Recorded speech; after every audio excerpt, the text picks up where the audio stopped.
Constitutions का पहले तो हम लोग समझ ही चुके थे, संविधान है ना।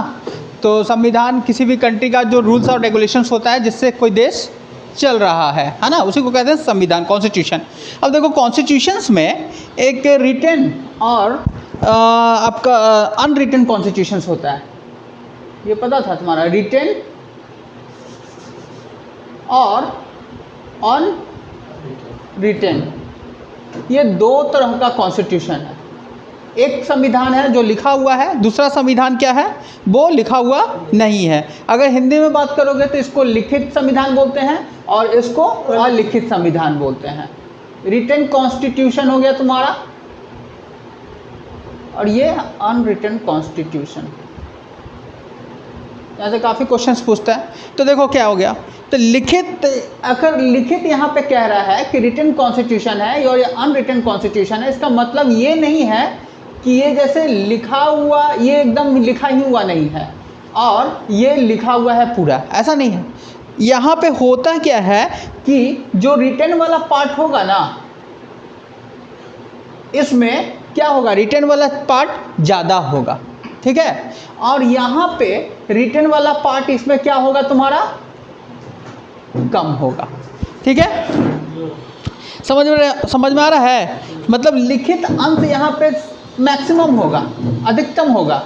लिखित वाला अंश जो होगा वो क्या होगा तुम्हारा, यहाँ पे मैक्सिमम होगा। मैक्सिमम पार्ट जो होगा इस कॉन्स्टिट्यूशंस का, मैक्सिमम पार्ट जो है इस कॉन्स्टिट्यूशंस का, वो कैसा होगा, लिखित, रिटन में होगा। लेकिन यहाँ पे जो मैक्सिमम पार्ट होगा अनरिटन में चले जाओगे तो वो अनरिटन होगा। क्या होगा, अनरिटन होगा।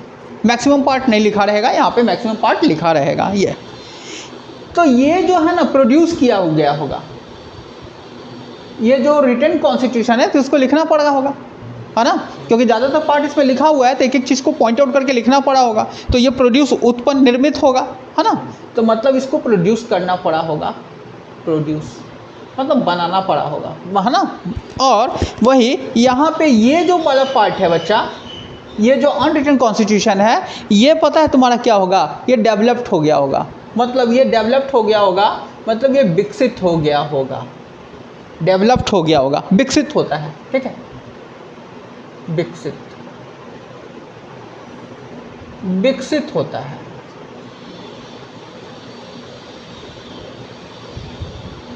विकसित होता है, जबकि ये निर्मित होता है।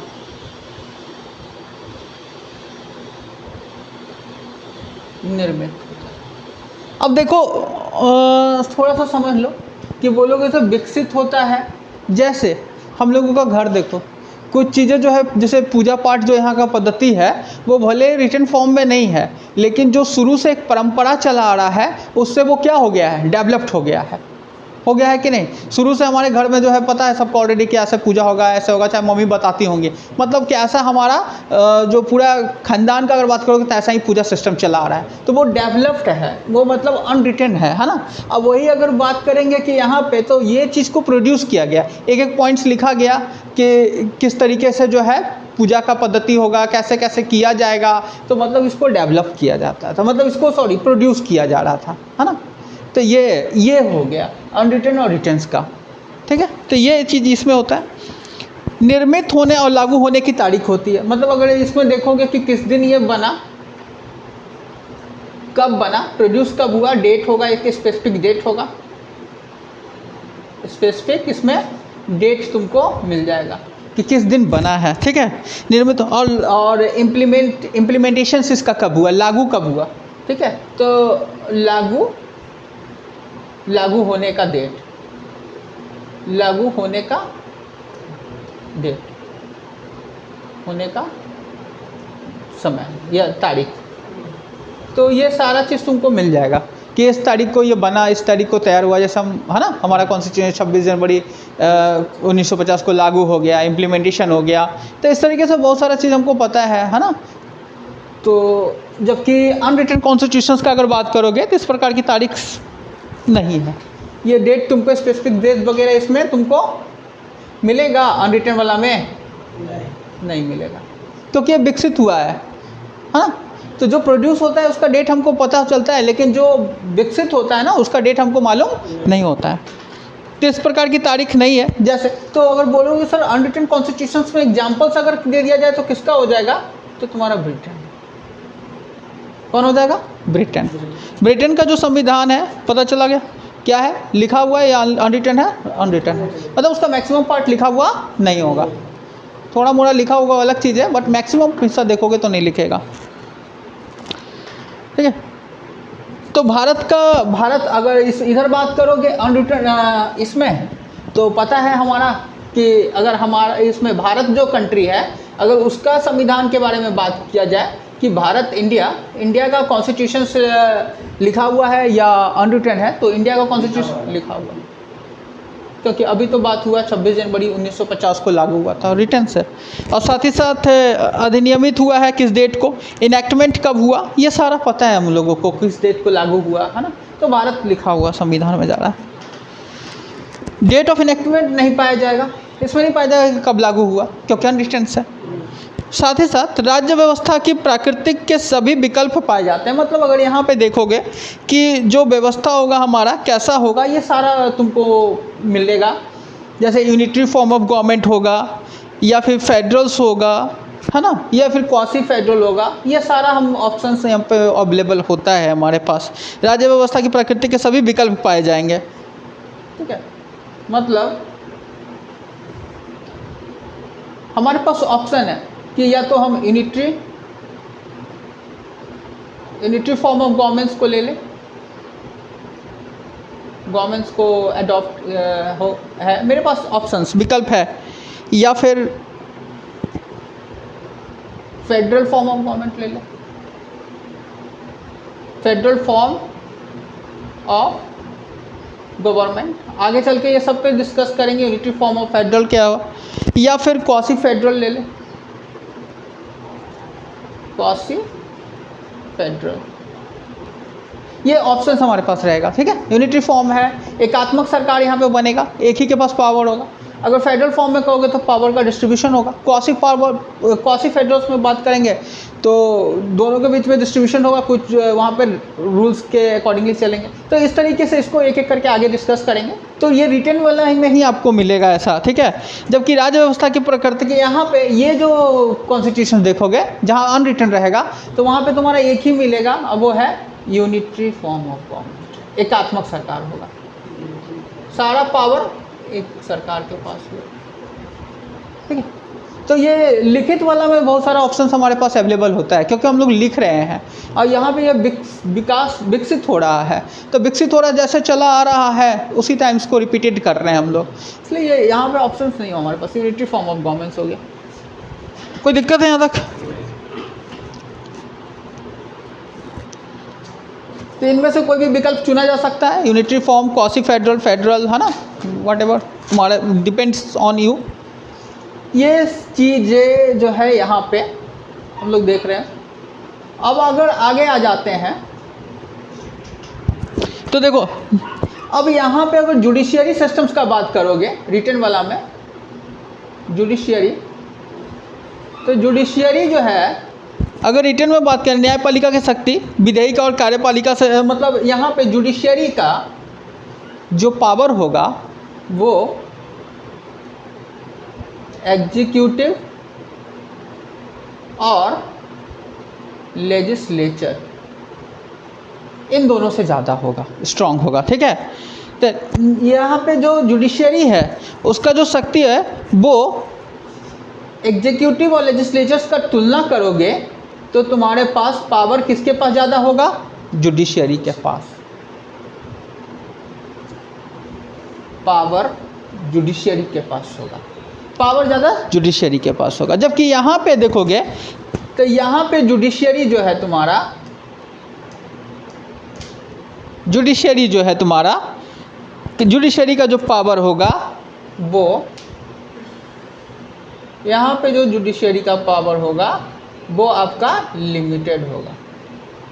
क्या होगा, लिमिटेड होगा। ठीक है, यहाँ पे जो है लेजिस्लेचर ज़्यादा स्ट्रांग होगा, इससे ज़्यादा स्ट्रांग कौन होगा तुम्हारा, लेजिस्लेचर।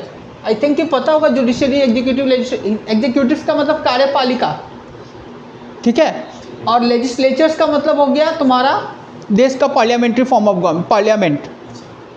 लेजिस्लेचर लॉ बनाने का काम करता है, एग्जीक्यूटिव उसको एग्जीक्यूट करने का कोशिश करता है ना। ये विधायिका हो गया, मतलब जहाँ पे विधि का निर्माण होता है। एग्जीक्यूटिव हो गया कार्यपालिका, जो उसको लागू करता है। जुडिशियरी का काम है चेक एंड बैलेंस करना। तो देखो, अगर रिटर्न फॉर्म में है और यहाँ पे हमारे पास ऑप्शंस भी है कि क्वासी फेडरल्स को अपनाएं या फेडरल्स को अपनाएं या यूनिटरी फॉर्म ऑफ गवर्नमेंट्स को अपनाएं, तो इस तरीके में अगर हम अगर अडॉप्ट कर लिए, मान लो यूनिटरी फॉर्म ऑफ गवर्नमेंट्स को नहीं लिए, हम लिए फेडरल फॉर्म ऑफ गवर्नमेंट, तो फेडरल फॉर्म ऑफ गवर्नमेंट्स में देखोगे तो सरकारें बढ़ जाता है, एक केंद्र सरकार दूसरा राज्य सरकार, तो मतभेद होने का चांसेस है। तो मतभेद होने के, अगर मतभेद हो गया, कॉन्फ्लिक्ट्स आ गया, राइज हो गया, तो उसको सॉल्यूशंस कौन निकालेगा? जुडिशियरी। तो इस केस में जुडिशियरी तो मेरा स्ट्रांग होना चाहिए, तभी तो फैसला ले पाएगा। जस्ट फॉर एग्जांपल, यहाँ पे देखे थे अनरिटन वाला में यूनिटरी फॉर्म ऑफ गवर्नमेंट, एकात्मक सरकार, सारा पावर एक के पास है। तो उस केस में जब कोई वहाँ पे ज़्यादा कॉन्फ्लिक्ट्स होने का इशूज नहीं है, तो लेजिस्लेचर तुम्हारा स्ट्रांग हो जाता है, और ये जो जुडिशियरी है तुम्हारा, उसका पावर लिमिट हो जाता है। कोई दिक्कत? तो देखे यहाँ पे ये जो तुम्हारा legislature is more power than the judiciary. चलो, संविधान में संशोधन, अब देखो आगे चलेंगे इन दोनों में, देखो फिर क्या है बेसिक्स फॉर्म।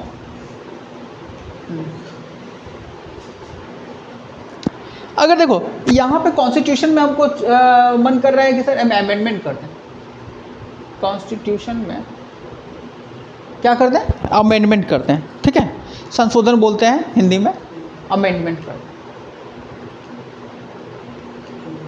अमेंडमेंट्स मतलब बदलाव या संशोधन, कुछ चीज़ चेंज करें। तो 3 प्रकार से हो सकता है यहाँ पे अमेंडमेंट्स का बात आता है, तो 3 प्रकार से। एक तो ये तुम्हारा ये बहुत ही ज़्यादा कठोर हो सकता है, ठीक है, दूसरा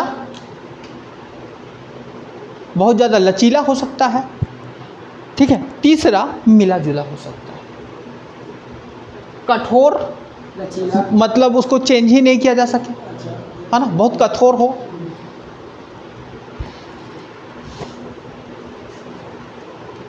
या तो बहुत ज़्यादा कठोर हो, या फिर लचीला हो, मतलब आसानी से कर दे, है ना, लचीला हो, या फिर मिला जुला हो,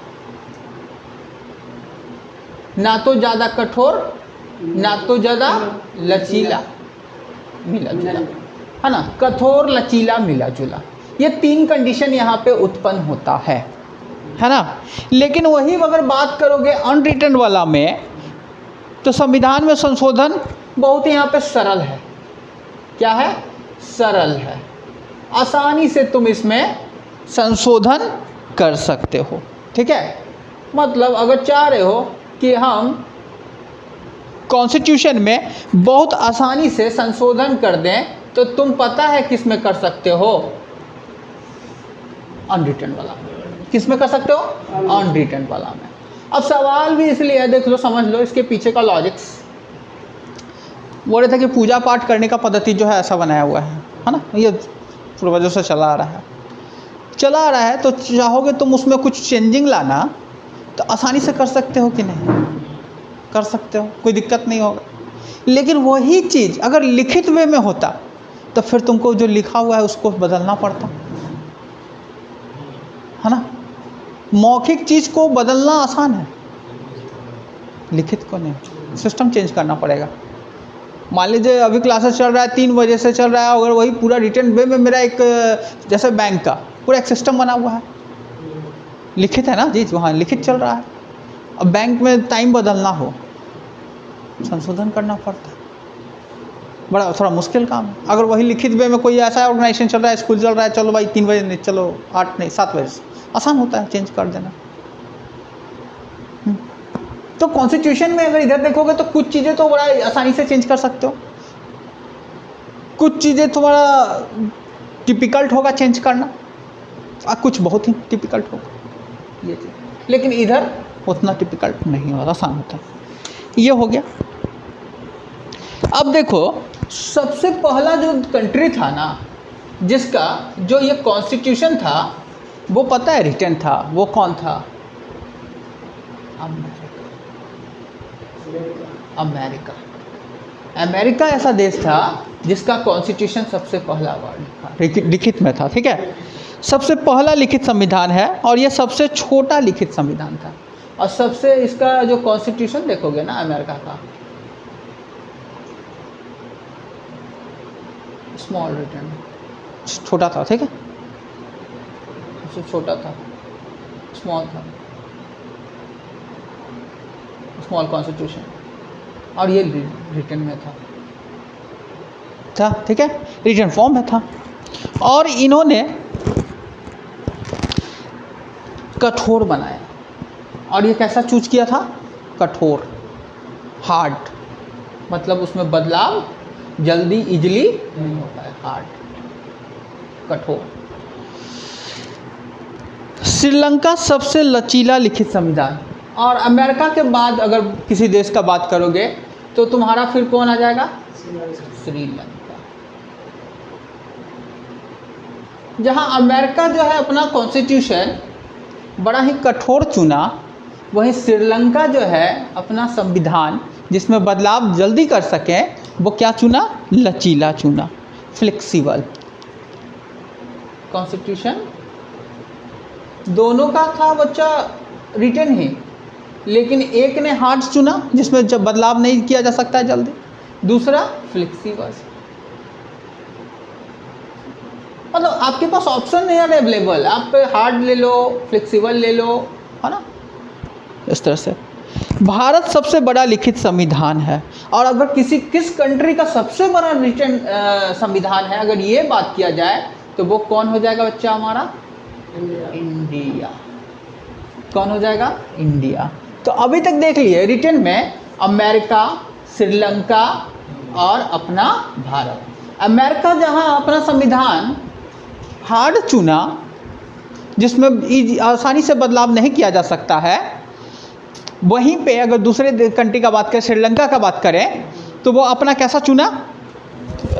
मतलब फ्लेक्सिबल चुना, मतलब जिसमें इजी वे में बदलाव किया जा सकता है। तो भाई भारत का भी बात किए थे, स्टार्टिंग में ही बात किए, तुम लोग बोले कि सर भारत का कैसा होगा? तो लिखित संविधान होगा, है ना। इतना बड़ा डॉक्यूमेंट्स पड़ा हुआ है पढ़ने के लिए, और सबसे बड़ा है इंडिया। अमेरिका क्या है? छोटा था, लिखित था बस छोटा था। इंडिया, भारत का संविधान लचीला एवं कठोर दोनों है। भारत क्या है? हार्ड भी है, फ्लेक्सिबल भी, मतलब कठोर भी है, लचीला भी है, दोनों तरह का चुने हम लोग, है ना। जापान एशिया का प्रथम लिखित संविधान है। एशिया में अगर बात करोगे, एशिया में पहला ऐसा कंट्री जिसका कॉन्स्टिट्यूशन लिखा हुआ हो तो क्या होगा तुम्हारा? जापान। एशिया का पहला ऐसा कंट्री जिसका संविधान लिखा हुआ है कौन है? जापान। कोई दिक्कत?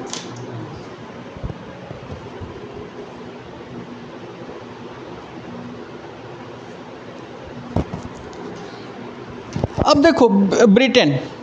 अब यहाँ पे अगर बात करोगे कि वैसा जिसका संविधान लिखा हुआ नहीं है तो वो कौन कौन सा कंट्री है, तो एक तो तुम्हारा ब्रिटेन आ गया था,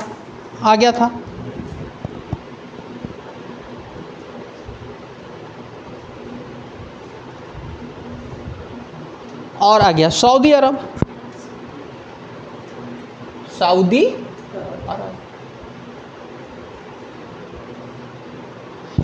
अरब के बाद आ गया न्यूजीलैंड। कौन आ गया? न्यूजीलैंड।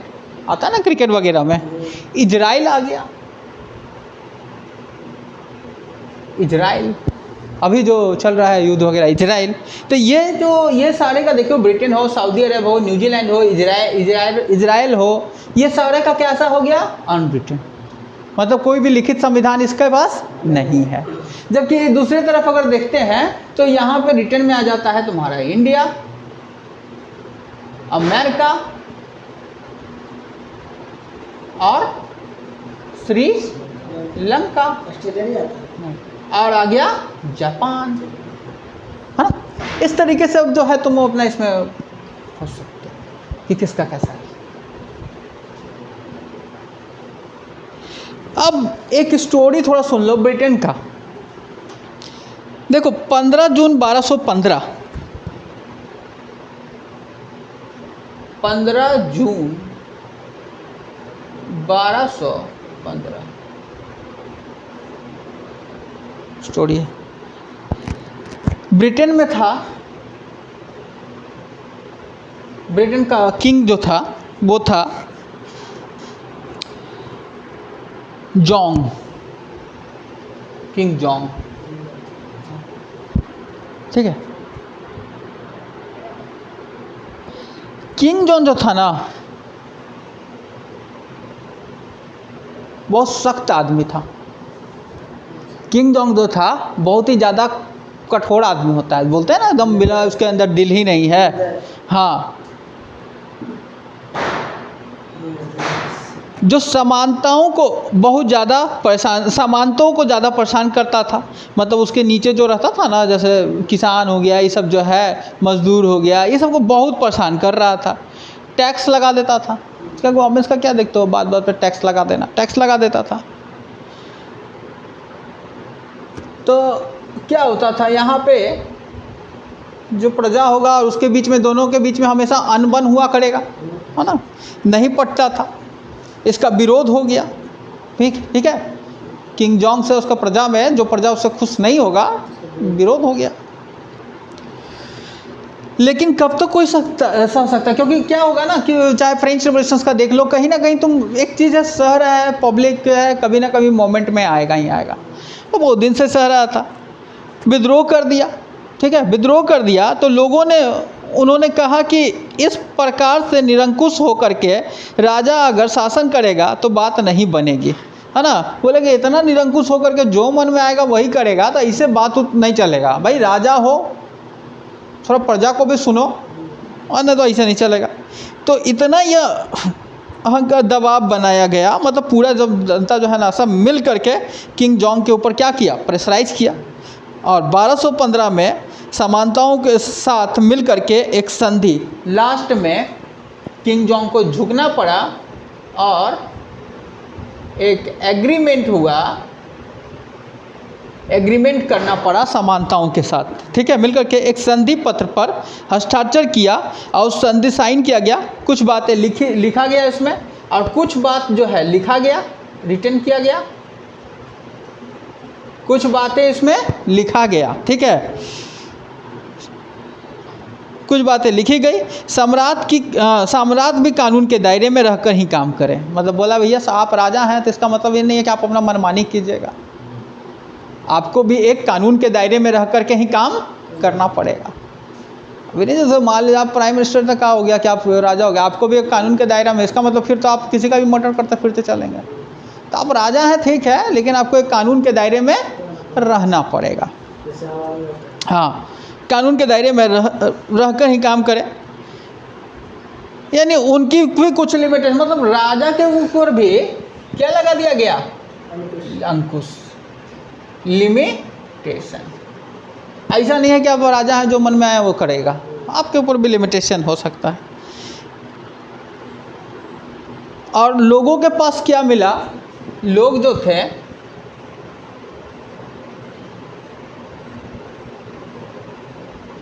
लोग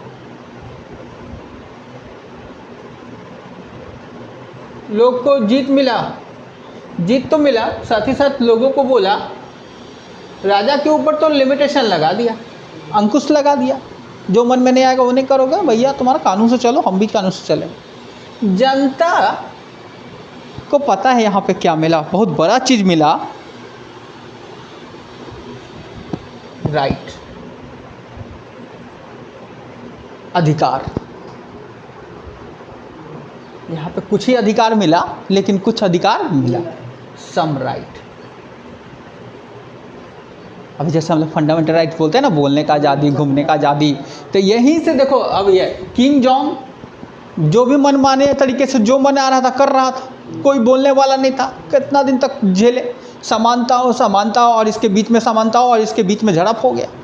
समानता जो ये सब जो है प्रेशर बनाया, प्रेशर बनाने के बाद जो है राजा झुका, बोला कि ठीक है चलो हम एग्रीमेंट साइन करते हैं और हम भी अब से कानून के दायरे में ही काम करेंगे। कुछ लिमिटेशन लगा राजा के ऊपर, साथ ही जो लोग थे इनको भी कुछ अधिकार मिल गया।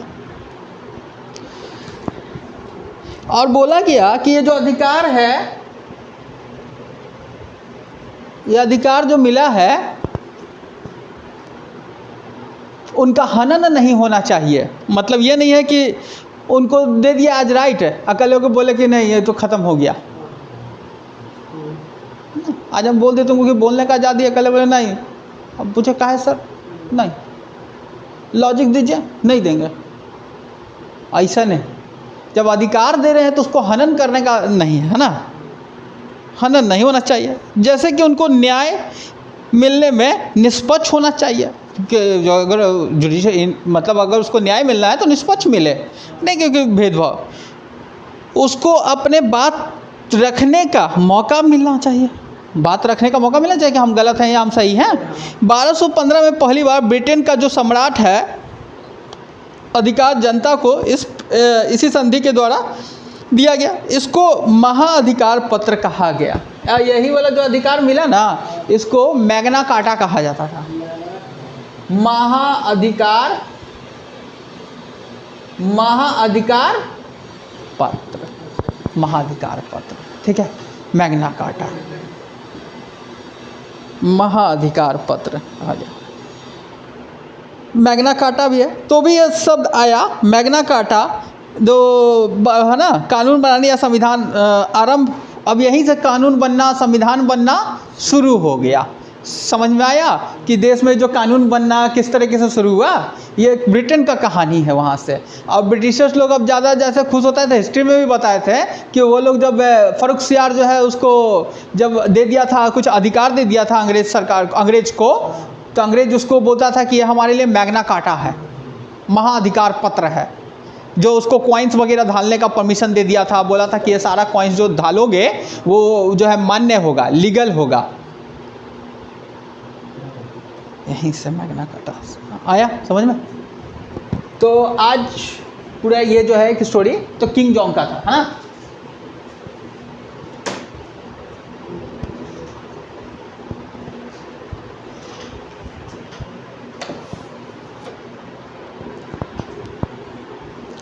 तो देखो लिखित एवं अलिखित संविधान में बता चुके हैं कि मात्रात्मक अंतर होता है। कोई भी संविधान है तो उसमें दोनों तरफ पाए जाएंगे, लिखित भी अंश भी पाए जाएंगे और अलिखित अंश भी पाया जाएगा, अधिकार है। लेकिन अलिखित अंश कम होगा जिसमें लिखा हुआ नहीं है, और जो संविधान लिखा हुआ है उसमें लिखित अंश ज़्यादा होगा।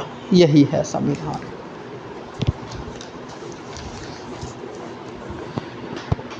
उसको स्टॉप कर दूँ।